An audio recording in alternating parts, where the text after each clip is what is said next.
Welcome to Everything Casual, bringing you original football casual videos from the golden era of the 80s and 90s, right up to current day. Football away day stories and historic clashes between football firms. Subscribe so you don't miss out. We upload videos every week. It was just after midday on Saturday, the 9th of October 1982. Thousands of people filled the streets of London's West End. Tourists wandered through Piccadilly Circus with cameras around their necks. Shoppers moved between department stores, theatres prepared for another busy afternoon, and commuters hurried through one of the busiest underground stations in Britain. For most, it was an ordinary autumn weekend in the capital. But beneath the streets, something was about to happen that would bring one of London's busiest transport hubs to a standstill. Within minutes, trains would stop running, police would seal platforms, steel scaffolding would become improvised weapons. More than 150 football supporters would be arrested before a ball had even been kicked. By the end of the day, violence would have spread from the underground to Stamford Bridge itself, leaving behind one of the most infamous chapters in the history of English football hooliganism. Well, unfortunately, as I'm sure you've seen, it wasn't the football at Stamford Bridge which featured on the sports pages today. It was the scenes before, during and after involving hooligans. 150 were arrested well away from Stamford Bridge when they ran riot on the London Underground, and then another 66 during and after the match, which attracted 25,000, the third biggest crowd of the day. There was trouble in the first half in the main stand when police fought with youths among the seats, evidence perhaps that all-seater stadiums would not be the whole answer to hooliganism. At the end, as youngsters ran onto the pitch, more fighting erupted between youths and police, and the Leeds supporters were locked inside the ground for half an hour. Even today, more than 40 years later, those who were there cannot agree on exactly what happened. Chelsea supporters insist they overwhelmed their rivals. Leeds supporters maintain they were ambushed, but stood their ground and gave as good as they got. Police reports tell one story, newspapers tell another. The truth, as is often the case with football folklore, lies somewhere between the competing memories. So, what really happened during the Battle of Piccadilly? Was it a carefully planned ambush? A chance encounter that spiraled completely out of control? Or was it the inevitable collision of two of England's most feared football firms, destined to meet sooner or later? To answer that, we have to go back to a time when football violence had become woven into the fabric of Saturday afternoons across England.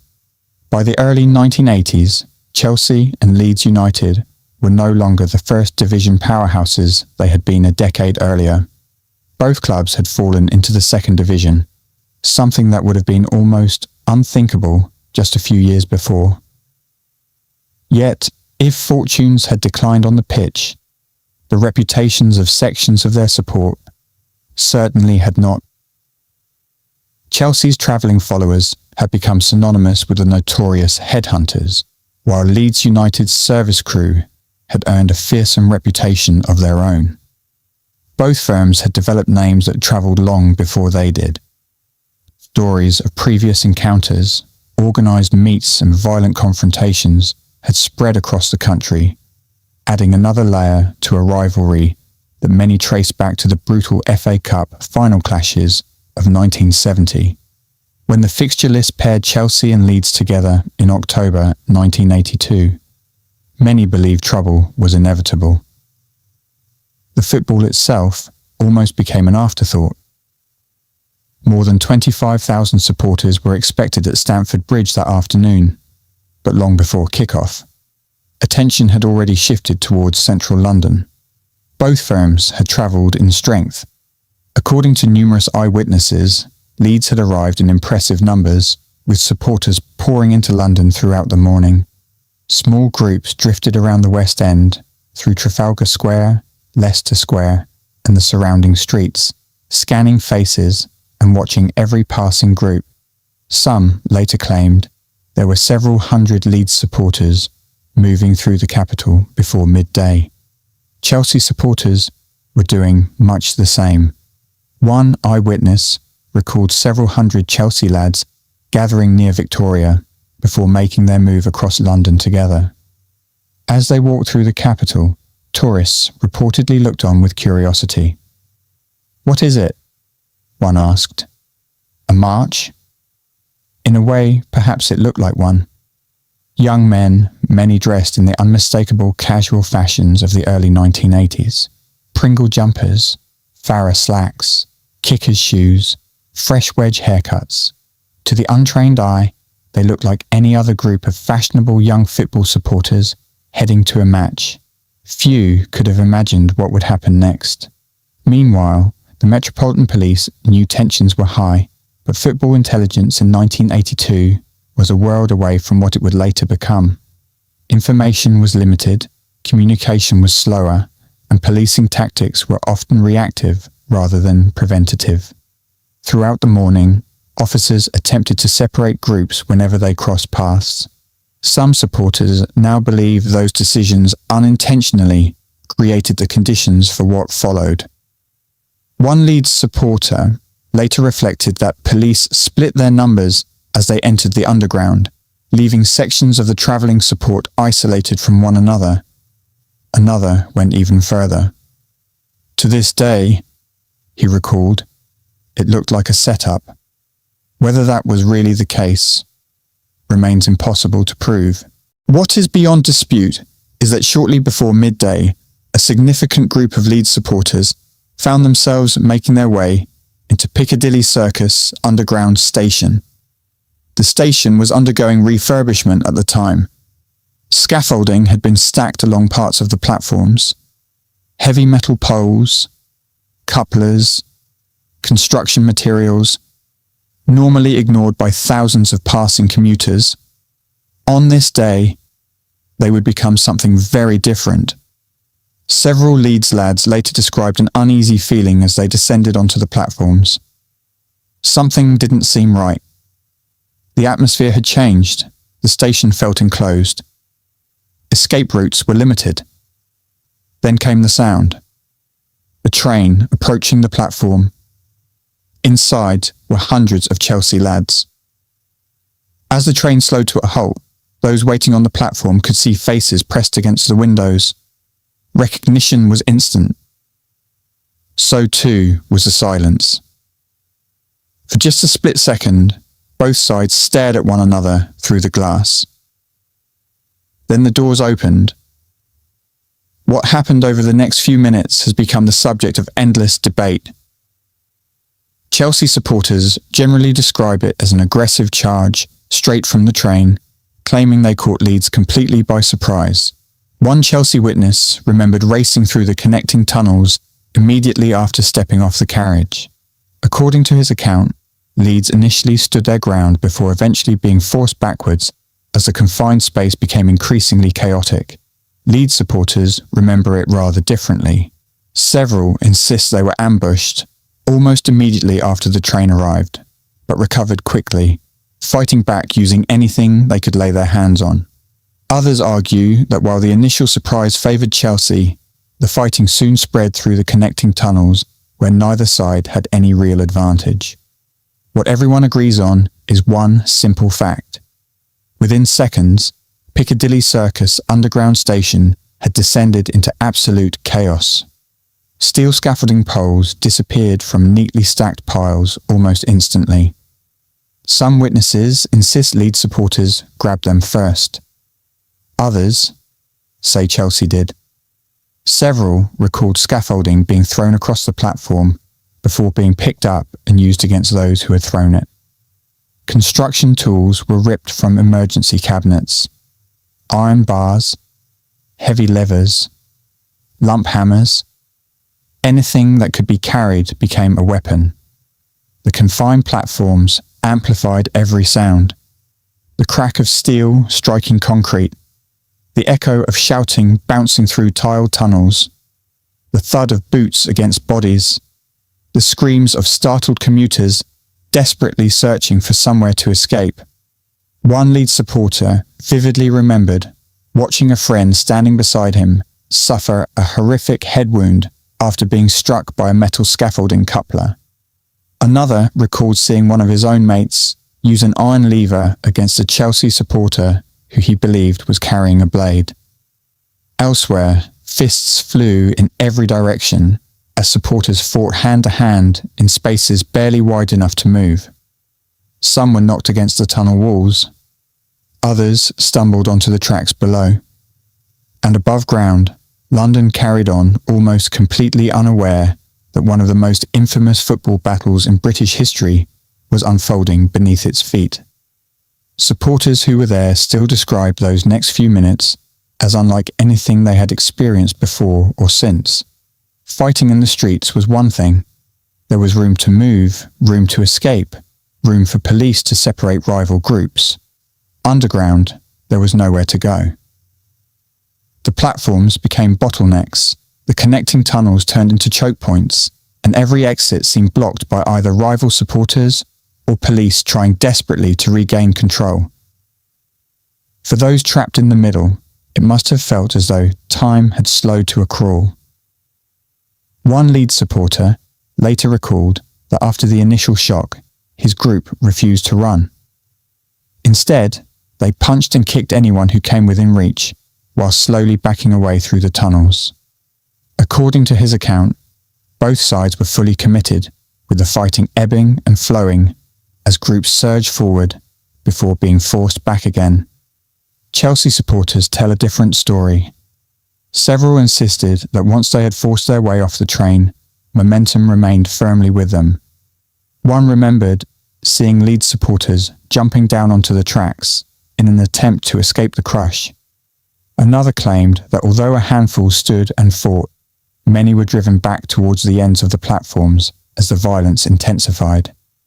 It is impossible to verify either version with complete certainty.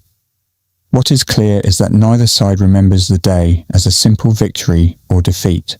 Even after more than 4 decades, the arguments continue.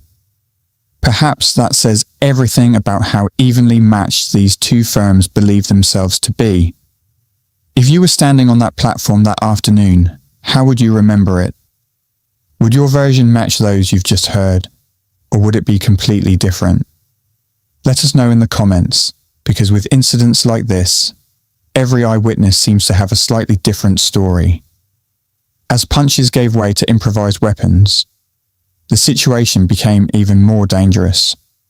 Witnesses described steel poles being swung in the confined space, while others remembered construction equipment being torn from emergency storage cabinets. One Leeds lad recalled spending hours afterwards replaying a single moment in his mind, watching a metal coupler split open the head of the man standing only a few feet away from him.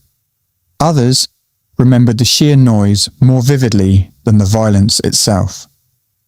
The clang of steel against tile, boots hammering across the platforms, shouts echoing endlessly through the tunnels, police whistles piercing the chaos but barely making themselves heard above the roar of hundreds of men.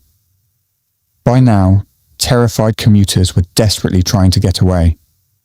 Some remained trapped inside stationary trains, unsure why they had stopped moving. Others pressed themselves against walls or staircases, hoping the violence would pass them by. Above ground, weekend shoppers suddenly found police pouring towards the station entrances. Within moments, officers made the extraordinary decision to advise London Transport to stop trains calling at Piccadilly Circus altogether. It was an almost unheard of measure. One of the busiest underground stations in the capital had effectively been shut down because football supporters were fighting beneath the streets. Police reinforcements arrived from every direction, but bringing the situation under control was proving incredibly difficult. Officers found themselves battling not only rival groups, but the environment itself. The narrow platforms made it almost impossible to separate people once they had become entangled. As more officers flooded into the station, arrests began. Many of those detained were Leeds supporters, something that has remained a source of controversy ever since. Several Leeds eyewitnesses believe the reason was simple. Their supporters had become trapped on the platforms and tracks, while many Chelsea supporters had already managed to reach the surface before the police cordons tightened. One supporter remembered being marched upstairs in handcuffs, only to see hundreds of fellow Leeds fans still being held back outside by police. Another insisted Chelsea had already disappeared by the time officers fully regained control. Chelsea supporters, unsurprisingly, offer a different interpretation. Some argue that Leeds simply found themselves in positions where escape became impossible, leaving police with little choice but to arrest those still contained within the station. Whatever the explanation, the numbers were remarkable. Contemporary reports stated that more than 150 supporters were arrested before kick-off. An astonishing figure, considering the match itself had not even started. For many of those arrested, the day was effectively over. One Leeds supporter remembered spending around 5 hours confined inside a police horse box before eventually being transported to Marylebone police station. Another described being released late that evening before facing Bow Street magistrates weeks later, where he received a £100 bound-over order to keep the peace. For others, the memories were strangely ordinary, despite the extraordinary circumstances. One witness laughed years later that he had only just turned 18 and could remember his outfit more clearly than the fighting itself. A Pringle jumper, Farrer trousers, kicker's shoes, the mandatory wedge haircut, the uniform of the football casual. Those small details say as much about the era as the violence itself. Yet, despite the mass arrests, the day was far from over. Supporters who had avoided arrest continued making their way towards Stamford Bridge. Some travelled by underground, others walked. Police, now fully aware of the scale of what had unfolded beneath Piccadilly Circus, began trying to move supporters towards Fulham as quickly as possible in the hope of preventing another major confrontation in central London. It was already becoming clear that containing the violence would be easier said than done.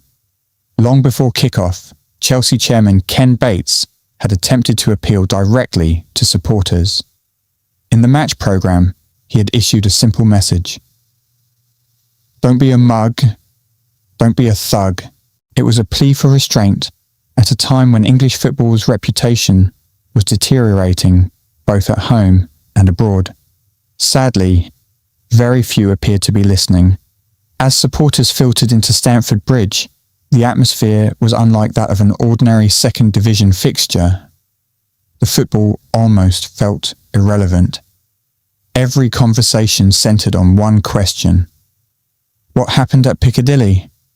Rumours spread around the ground at remarkable speed. Some claimed Chelsea had completely overwhelmed Leeds in the underground.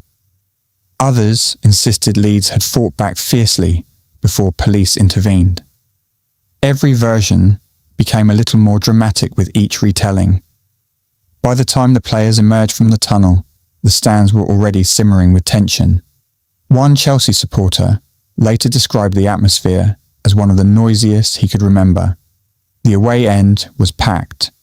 Insults echoed relentlessly between rival sections, and the shed end responded to almost every chant with one of its own. The match itself, however, failed to live up to the emotion surrounding it. On the pitch, Chelsea and Leeds played out a tense but ultimately forgettable goalless draw. Off it, the story was very different. The longer the match remained goalless, the more it seemed that the football itself had become little more than background noise.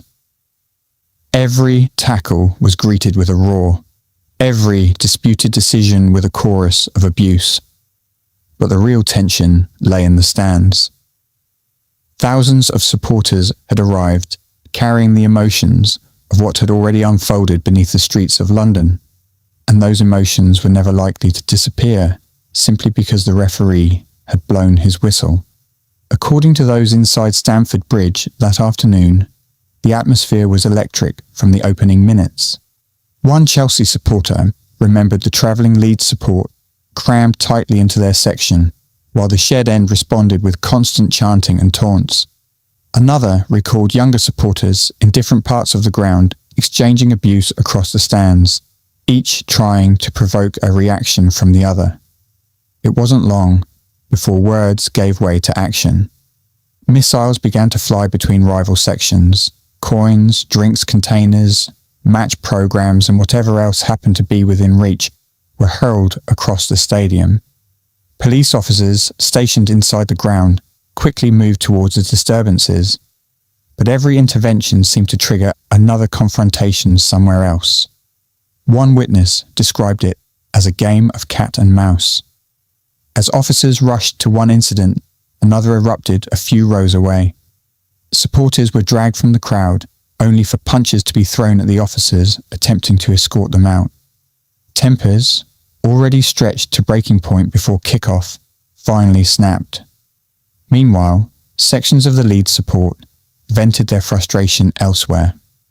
Several witnesses recalled damage being caused inside the away end, while others remembered parts of the stadium being dismantled and thrown.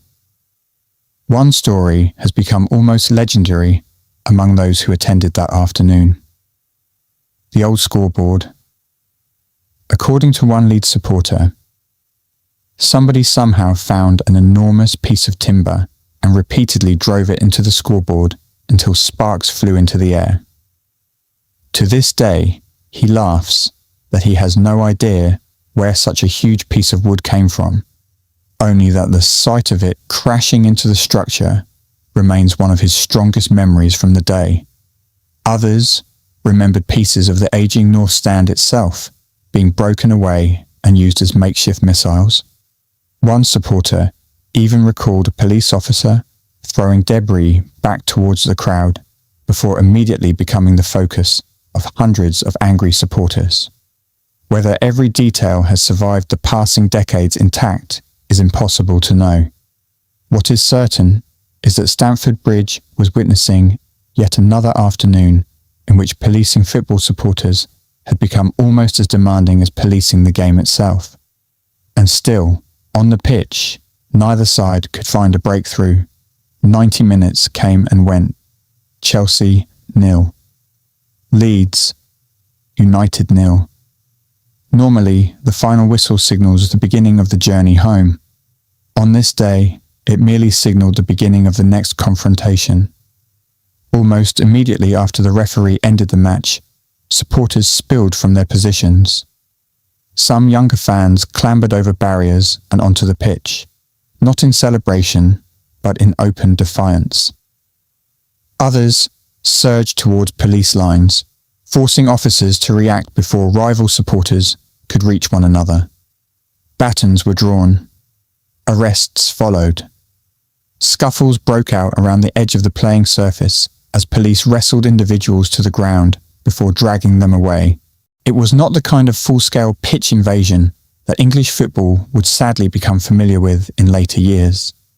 But it was more than enough to convince officers that releasing thousands of supporters onto the streets simultaneously would be asking for another disaster. So they made a decision.